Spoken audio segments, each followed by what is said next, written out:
You guys had a sold-out game tonight. Totally enthusiastic crowd. How does it feel to be, the team leader, see your fans ready here? Totally. I saw a ton of old jerseys, all sorts of stuff. It was a great feeling. To be a Boston Breaker is an honor. To be back here in Boston playing is awesome. Our fan support over the years, WSA, WPS, and now it's unbelievable.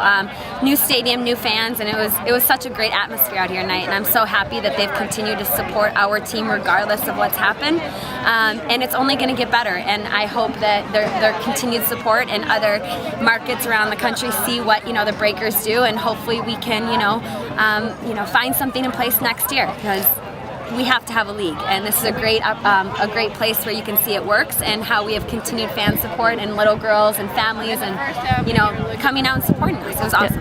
I was going to ask if you felt sort of any responsibility to the game, not just for the game itself, but as a woman trying to get young girls interested in the sport and active, and see that there is a future in the game in the States. Of course. I grew up in Wisconsin. I didn't have a lot of role models.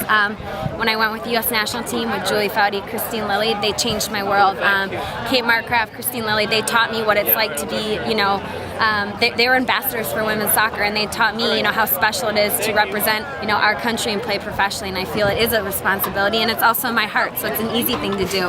And I want the same girls to have the same opportunity I had when I was growing up, and I didn't know I had it. And I just think that players shouldn't have to. I just hope the players want to, because I think we have a special place, and we do have a large impact. I think more than we think that we have. Yeah, I mean, there's been a huge surge. There was that whole article that just went out about all the increase in Twitter followers for the U.S. women's national team, and just, especially with the Olympics coming up this summer, there's going to be another huge push. I mean, especially with the men's team, unfortunately not qualifying, that's going to be a whole nother brunt of attention that's focused on the women's team. So how would you like to maybe see that actually finally channeled into a league that can be supported? And I think the W League, the WPSL, the WPSL Elite, I think the MLS, I think U.S. Soccer, and the old WPS folks, and our ambassadors, Mia Hamm, Christine Lilly, Julie Foudy, get everybody in a room and go, how do we do this? Because I think everybody wants to make it work. I think everybody's doing kind of separate things, and I think that we all have to come together with all the governing bodies here in this country to go, how are we going to make this work? So the challenging thing, and something that we're all kind of working on right now, is to get everybody in the same room, because it can work. We know it can work. We just have to come up with the right model, and maybe it's the MLS's support. Maybe we piggyback off their teams. Maybe we look at Europe and how they do it. I've played in Germany. We've all played in. Some of us played in Europe. We got to look at how the other market and countries are doing it, and all get in the same room. I really think if you put those 5 or 6 governing bodies in the same room, we can make a lot happen. I mean, especially for players who are, for example, coming to the States, we have the Australians on this team.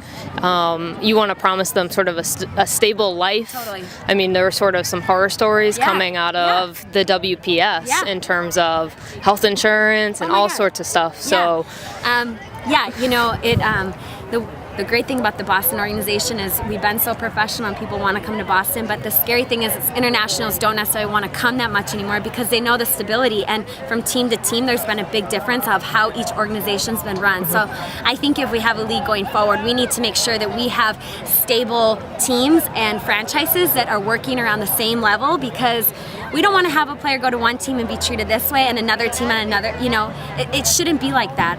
Of course, every owner and team is going to be run differently, but some of the stuff that's happened over the years. You just want to have a baseline that everyone can. And we're lucky that the Australians still came over here, and I think that if you talk to them, they're having a great time, and it feels like nothing's changed here. This organization in Boston is so professional that I think that we're a good model for other teams to look at, and I think that hopefully a couple years down the road, after we have a league going again, more internationals will want to come back and know that they have a stable career here in the U.S. Right.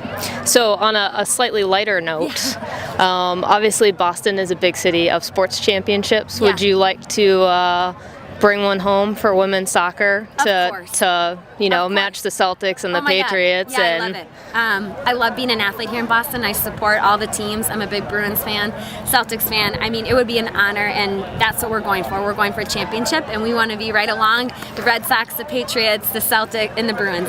So and we've got the support here. I mean, look at this. It was awesome. So.